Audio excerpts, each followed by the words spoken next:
Welcome back, everyone, to our series of rescue. We are rescuing you for your retirement. And so today, Mr. Desi is back with us. And in part one, we went over briefly of, what exactly is a note investments. So if you haven't seen that series, please go back and check that video. And what were the three benefits for medical personnel and how note investing can benefit them? And he also touched on the fact of what vehicles can we use to invest in mortgage notes without it even affecting your lifestyle, right? And so that's the best news, I would say, right? And so Mr. Desi is back with us today, and he has a special treat for us, and he's going to show us what an actual case study looks like. And so I hope you enjoy this. Welcome back, Mr. Desi. Hello, Dee Dee. It's good to be back. Thank you so much for having me back so quickly. I do appreciate that. Anytime.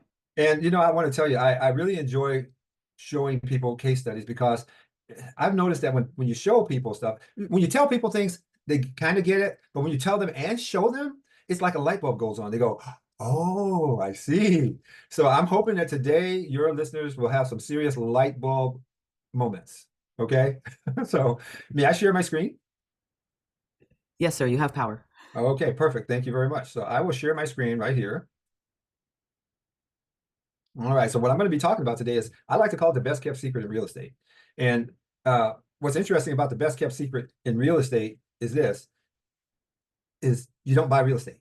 I know that sounds weird. I know that seems kind of counterproductive, so to speak, right? Counterintuitive, I think is a better way to say it. The best kept secret in real estate is don't buy real estate, buy the mortgage on the real estate. See, you don't want to own the property. You just want the money from the property. The banks figured this out a long time ago, and that's why you see banks aren't buying stuff. So here's what you want to invest in. You want to buy the mortgage and promissory note because these documents can give you passive income without worrying about dealing with tenants. You're going to earn interest rather than rent every month, which is really nice, right?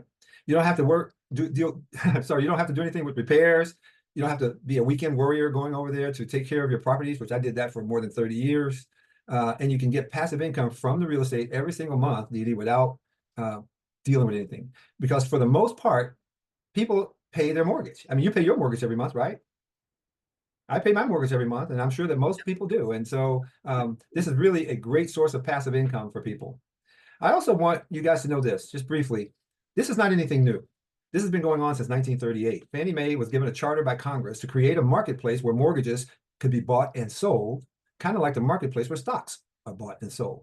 Stocks is called the stock market. On the mortgage side, it's called the secondary mortgage market.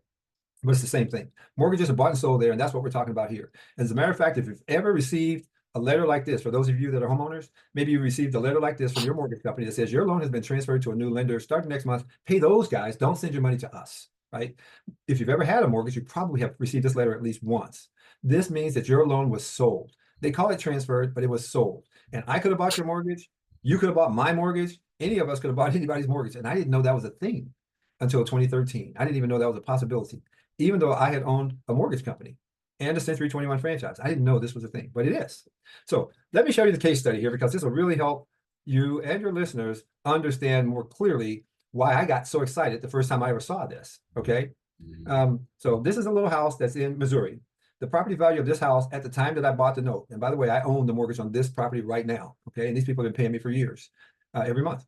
The real estate value is $180,000 according to a real estate agent that works that neighborhood, right? The homeowner has a balance. At the time that I bought the note, they owed $127,000 to the lender that I bought the note from. The interest rate is 8%. They had 15 years left to pay at that time. And the monthly payment is $1,215 a month. So there's nothing special about this house. It's just an everyday little American house, right? Nothing special, not a mansion or anything like that. But there's still great profit potential in it, as you'll see. Here's what was interesting. This is the first thing that really got my attention when I started looking at notes, buying mortgage notes. When the bank offered this mortgage for sale, even though they were owed $127,000, they offered to sell this to me for $104,000. And to me, that was like, I wonder why they would even do that. I thought, is there something wrong? But I came to understand that that's just how the game is played. Fannie Mae set it up that way almost 100 years ago, right? Mortgages are sold on the secondary mortgage market at a discount. In this case here, the discount was $23,000. That's not a bad discount, right? Not a bad discount at all. But here's what it does for me. When I buy a mortgage note at a discount, I instantly gain equity in that mortgage note. I mean, think about this for a second. If this homeowner were to sell their house the month after I bought the note, they don't owe me 104, they owe me 127, and I would put $23,000 in my pocket instantly. You see? So I have instant equity in the note. Now, the second thing that really attracted me, Dee Dee, was this. When you buy a mortgage note, or anyone invest in a mortgage note, there's only three possible outcomes. Either the homeowner is going to pay like they're supposed to, or maybe they'll sell the real estate or whatever, pay off early, or maybe they just won't pay. And if you think about it, anytime somebody owes you money, that's kind of the way it works, right? It doesn't matter whether it's real estate. If somebody owes you money, they're either going to pay you like they said, maybe pay you early, or maybe they don't pay you. That's about it. Okay. Same thing here. So what I like about this, though, is regardless of what happens, I do okay when I buy a note like this. Let me show you what I'm talking about. Let's just say that potential outcome number one happens, and these people just pay me like they're supposed to for 15 years. That means they're going to pay me 180 months of payments of 1215. And if I had purchased this note with my retirement account of $104,000, $104,000, my retirement account at the end of the term of this thing would have $218,700 in it. And so my retirement account would have grown from 104 to 218,000 without me personally putting another nickel in there. Isn't that pretty awesome? Pretty darn incredible. Okay. Remember I said on yesterday's episode, I love this investment vehicle because you don't go backwards. These people are contractually obligated to pay you interest every single day. So you're always making money, even while you sleep. Incredible. And by the way, when I get paid every month, because I only invested $104,000, but I was earning interest on $127,000, my $104,000 is actually earning 11.5% per year. Now, I don't know about you, but I think 11.5% is nothing to sneeze at as far as returns on your investment, right? Pretty darn impressive. Certainly is better than CDs in a bank, right? But there's also another possible outcome. Remember I said there were three. Second possible outcome is maybe this homeowner will pay me off early. So let's take a look at that as a possible scenario. Now, obviously, we never know when someone's going to pay us off. You know, they don't have to pay off early. But let's just say 5 years into this thing, they decide they want a bigger house. They've had a couple kids, and they say, you know, we need more room. So they sell the house. And here's how it would work out. Now, remember, at the time that I bought the note, the balance that they owed was 127. However, they've been making payments for 5 years now. So they owe less, right? They paid down the balance. The balance is only, the payoff is only 100,000 now. But remember, they've already made payments to me for 5 years. So they've already paid me 60 payments of 1215, which is $72,900. I've already collected that, but they still owe me another $100,000 to finish paying me off. Isn't that crazy? So all total, I'm going to collect $173,000 in 5 years on a $104,000 investment. That's a $69,000 profit on a $104,000 investment in only 5 years with no headaches and no chance of going backwards. I mean, that's pretty impressive. If you put that into a financial calculator, you'll see that works out to be 13.5% per year for each year that I was in that transaction. And if 11.5 was good, then 13.5 is gooder. Okay. I say it's gooder, man. So I'm very pleased up to this point. But the third possible outcome is the one that had me worried when I first got into the space. I thought, okay, how's that actually look? Suppose these people stop making payments, right? And that can happen. That does happen in the world. That's why there's foreclosures, right? Because it does happen from time to time.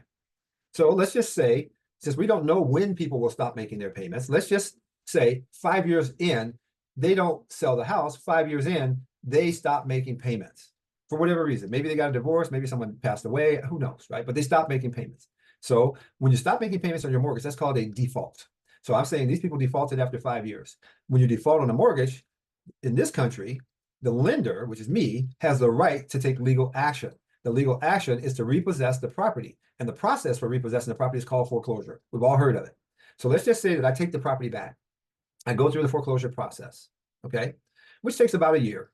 Okay, so they're living in there for a year. They're not making payments for the full year, but they paid me for 5 years. But once I get the property back, I can do almost anything I want to do with it because I own it at that point. I could rent the properties to someone. I could move into it if I'd like to.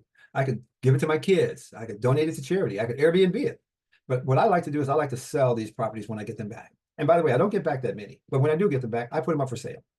So let's just say in this scenario that I sell the property. Now, remember when I bought the mortgage note, the property was valued at $180,000. But in my example, we're 5 years later. It's possible the house is worth more than that, right? But it's also possible it could be worth less than that. I don't know. I don't have a crystal ball. So let's just say it stayed the same for this case study. We don't know what the value would have been, but let's say it's worth $180,000. So I would sell the property. I would sell it for $180,000. But remember this now, can't forget about this. Before they stopped making payments, they had already paid me for 5 years. So I've already collected almost $73,000. So I sell the property for 180. I've already collected 72,900. But remember, I said I have to foreclose on it. So I have to pay an attorney to handle the foreclosure. And then I have to pay a real estate agent to sell the property for me. And so I'm going to subtract $14,000 from my numbers so that I can get to a bottom line.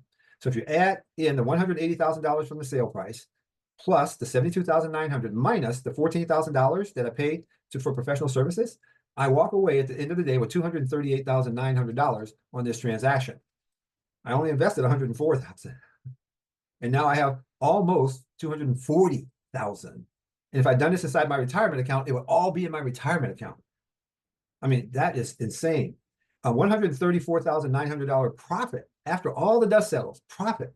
And if you put that into a financial calculator, you'll see that that's 17.6% per year, Dee, for every year that I was in it. And since it took about a year to foreclose, we're talking about over a 6-year period. Not bad. 3 possible outcomes. They pay as agreed, they pay off early, or they fail to pay. Win, win, winner, right? Win, win, winner. I've got no complaints. So here's what I'd like for you to think about, and for your people to think about. Have you ever wondered why banks aren't flipping houses?